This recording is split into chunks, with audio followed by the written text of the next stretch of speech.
El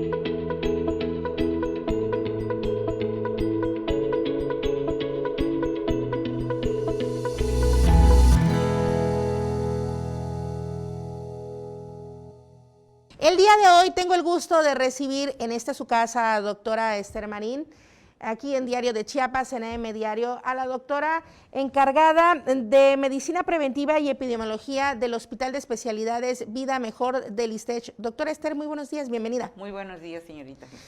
Aprovecho para agradecerle pues el tiempo sobre todo, pero también porque nos han llegado muchas dudas del público.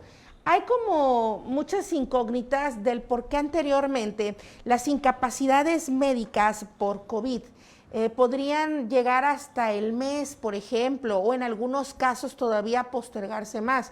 Y en esta llamada cuarta ola de contagios, donde estamos hablando de una cepa que va pues avanzando rápidamente en los contagios, ha reducido el número de días en los que debemos permanecer aislados, doctora. Efectivamente, señorita, lo que pasa es que, como bien sabemos, el COVID pues es una enfermedad emergente, le llamamos, porque es una enfermedad nueva, que desconocíamos su evolución, sus signos y síntomas, etcétera.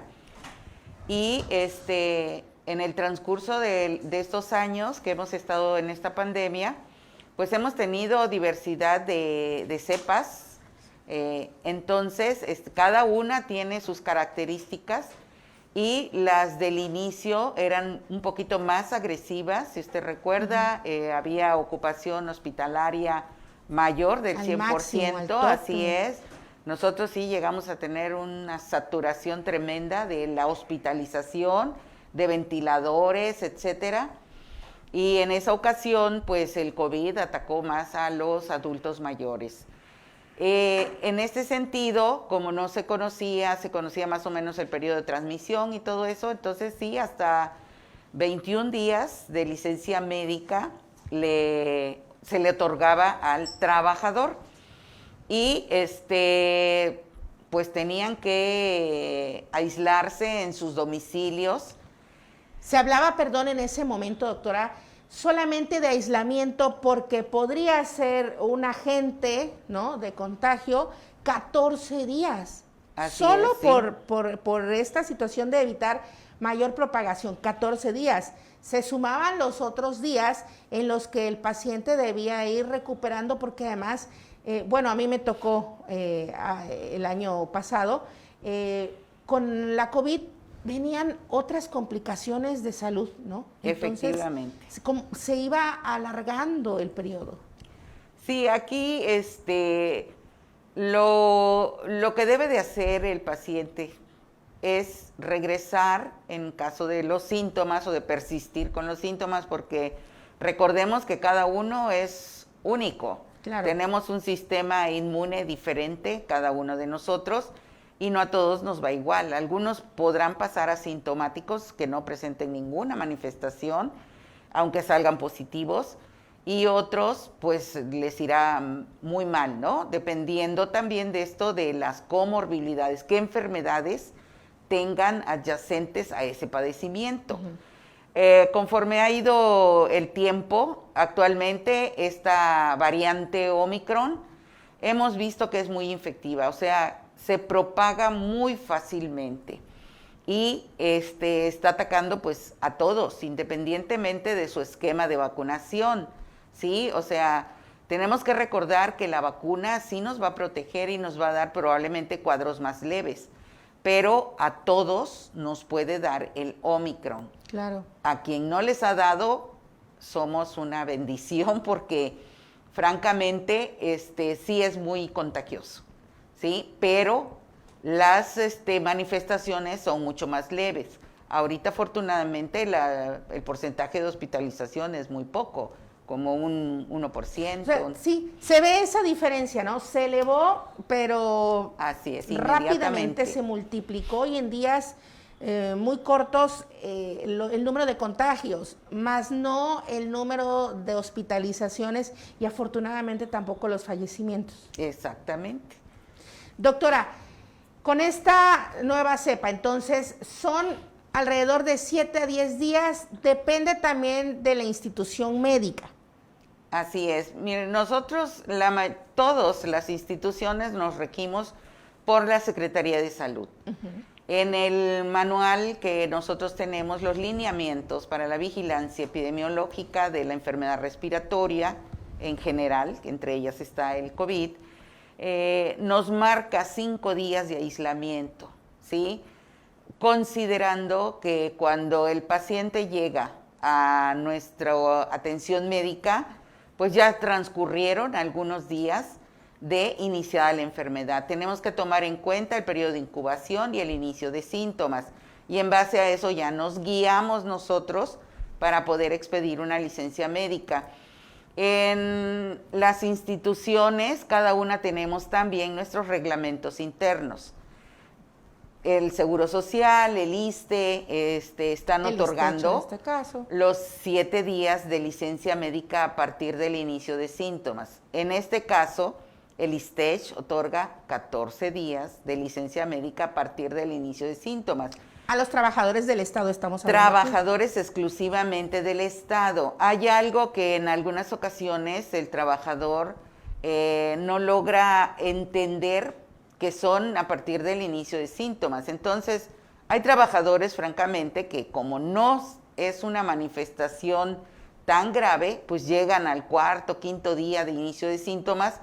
Entonces, pues nada más se les otorgarán 9 días, 8 días, dependiendo de eso precisamente. Sí, vamos contando desde el día 1 de los primeros síntomas. Así si es. desde el día 1 tuve la primera tos o la fiebre, vaya, cualquier síntoma, entonces a partir de ahí vamos contando y ya parte de la consulta médica para lograr la incapacidad, ¿no, doctora? Exactamente, o hay personas que estaban de vacaciones, por decir algo, no acudieron, entonces llegan a la semana. Y eso es, dice, ¿por qué al otro le dieron 10 días o no sé? Esa es la variedad en cuanto al número de días de licencia médica, ¿sí? Ahora, doctora, aquí a mí me surge una duda. Estamos hablando de la variante Omicron. ¿Ustedes tienen lo necesario para definir qué tipo de cepa es y entonces dar una licencia médica, o asumimos que estamos en esta 4ª ola netamente con Omicron? Realmente en el 100% de los pacientes no tenemos cómo definir si es Omicron o es otra. Nosotros a los pacientes hospitalizados se les hace un estudio que se llama PCR estatal, del Laboratorio Estatal de Salud Pública, y ahí es donde determinan la variante. Se envía a la Ciudad de México. Se envía, ¿no? Sí, al INDRE, a la Ciudad de México, en donde ya hacen la tipificación de qué variante es.